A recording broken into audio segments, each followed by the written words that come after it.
شروع اللہ کا نام لے کر جو بڑا مہربان نہایت رحم والا ہے۔ اور ایک نشانی ان کے لیے زمین مردہ ہے کہ ہم نے اس کو زندہ کیا اور اس میں سے اناج اگایا، پھر یہ اس میں سے کھاتے ہیں، اور اس میں کھجوروں اور انگوروں کے باغ پیدا کیے اور اس میں چشمے جاری کر دیے تاکہ یہ ان باغوں کے پھل کھائیں، اور ان کے ہاتھوں نے تو ان کو نہیں بنایا،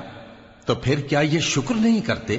وہ ذات پاک ہے جس نے زمین کی نباتات کے اور خود ان کے اور جن چیزوں کی ان کو خبر نہیں سب کے جوڑے بنائے۔ اور ایک نشانی ان کے لیے رات ہے کہ اس پر سے ہم دن کو کھینچ لیتے ہیں تو اسی وقت ان پر اندھیرا چھا جاتا ہے، اور سورج اپنے مقرر رستے پر چلتا رہتا ہے، یہ اس غالب و دانا کا مقرر کیا ہوا اندازہ ہے۔ اور چاند کی بھی ہم نے منزلیں مقرر کر دیں، یہاں تک کہ گھٹتے گھٹتے کھجور کی پرانی شاخ کی طرح ہو جاتا ہے۔ نہ تو سورج ہی سے یہ ہو سکتا ہے کہ چاند کو جا پکڑے، اور نہ رات ہی دن سے پہلے آ سکتی ہے، اور سب اپنے اپنے مدار میں تیر رہے ہیں۔ اور ایک نشانی ان کے لیے یہ ہے کہ ہم نے ان کی اولاد کو بھری ہوئی کشتی میں سوار کیا، اور ان کے لیے ویسی ہی اور چیزیں پیدا کی جن پر یہ سوار ہوتے ہیں، اور اگر ہم چاہیں تو ان کو غرق کر دیں، پھر نہ تو ان کا کوئی فریاد رس ہو اور نہ ان کو رہائی ملے، مگر یہ ہماری رحمت اور ایک مدت تک کے فائدے ہیں۔ اور جب ان سے کہا جاتا ہے کہ جو تمہارے آگے اور جو تمہارے پیچھے ہے اس سے ڈرو تاکہ تم پر رحم کیا جائے، اور ان کے پاس ان کے پروردگار کی طرف سے کوئی نشانی نہیں آتی مگر اس سے منہ پھیر لیتے ہیں۔ شروع اللہ کا نام لے کر جو بڑا مہربان نہایت رحم والا ہے۔ کیا انہوں نے نہیں دیکھا کہ جو چیزیں ہم نے اپنے ہاتھوں سے بنائیں ان میں سے ہم نے ان کے لیے مویشی پیدا کر دیے، اور یہ ان کے مالک ہیں،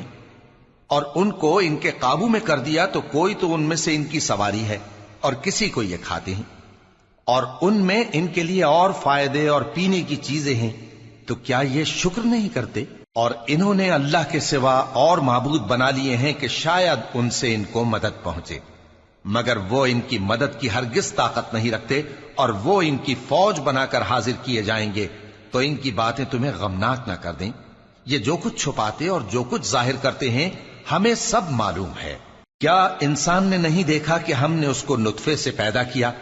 پھر وہ تڑاک پڑاک جھگڑنے لگا اور ہمارے بارے میں مثالیں بیان کرنے لگا، اور اپنی پیدائش کو بھول گیا، کہنے لگا کہ جب ہڈیاں بوسیدہ ہو جائیں گی تو ان کو کون زندہ کرے گا؟ کہہ دو کہ ان کو وہ زندہ کرے گا جس نے ان کو پہلی بار پیدا کیا تھا، اور وہ ہر طرح کی تخلیق کو جانتا ہے، وہی جس نے تمہارے لیے سبز درخت سے آگ پیدا کی، پھر تم اس کی ٹہنیوں کو رگڑ کر ان سے آگ نکالتے ہو۔